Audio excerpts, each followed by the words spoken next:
Do you have any idea how much I want you?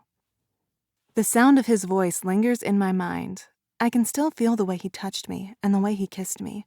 When I close my eyes, the vivid memories of our night together flash through my mind. I've never had a one-night stand before, and I should have known better than to give in to him. Max Richmond. I don't know how or why he noticed me, but he did. Someone like Max is only after one thing.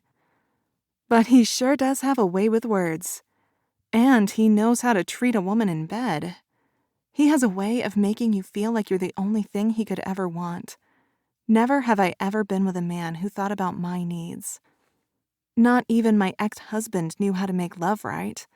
It was usually a wham, bam, thank you, ma'am kind of deal. If I happened to get an orgasm, then great. But if not, it wasn't his problem. That might be why our marriage lasted only 2 years. We dated in high school and got married right after. The biggest mistake of my life. The asshole took all my savings, and there was nothing I could do about it.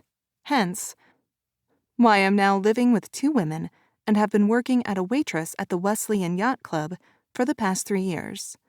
My goal is to become a manager one day, but I have to work up the ranks for that. Dressed in only my bra and underwear, I open my closet door and pull out the crisp, white button-down shirt with the Wesleyan Yacht Club logo printed on the front pocket. I'm supposed to wear it to work along with a pair of black pants or a black skirt. Most of the young women I work with wear the skirts and flaunt themselves around the elite men who waltz into the club. I could care less about impressing anyone. That's why it was a shock when Max started flirting with me.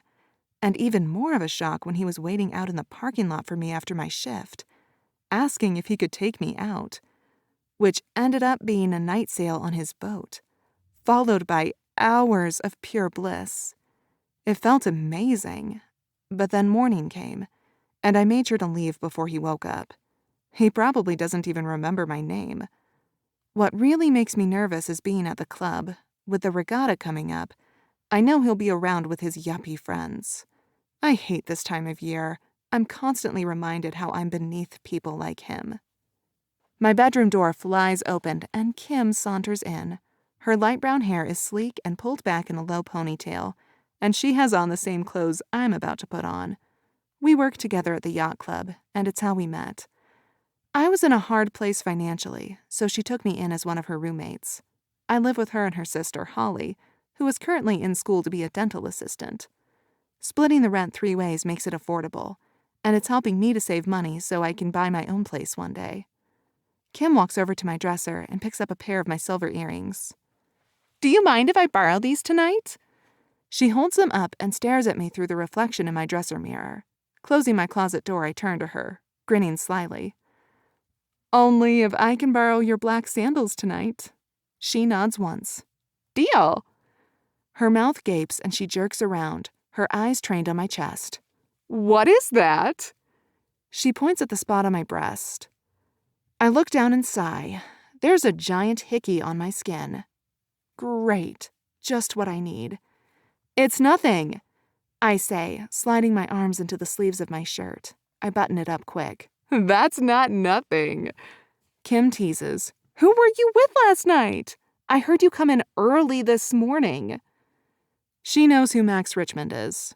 Everyone at the yacht club does. I know what she'll say if I tell her it was him I was with. The words crazy and careless come to mind. "It was nobody," I try to tell her. She bursts out laughing. "Whoa!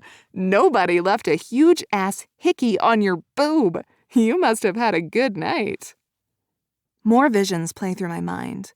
Max and I in the cabin of his boat, him taking my clothes off and laying me gently on his bed. It was seriously something you'd read about in a romance novel.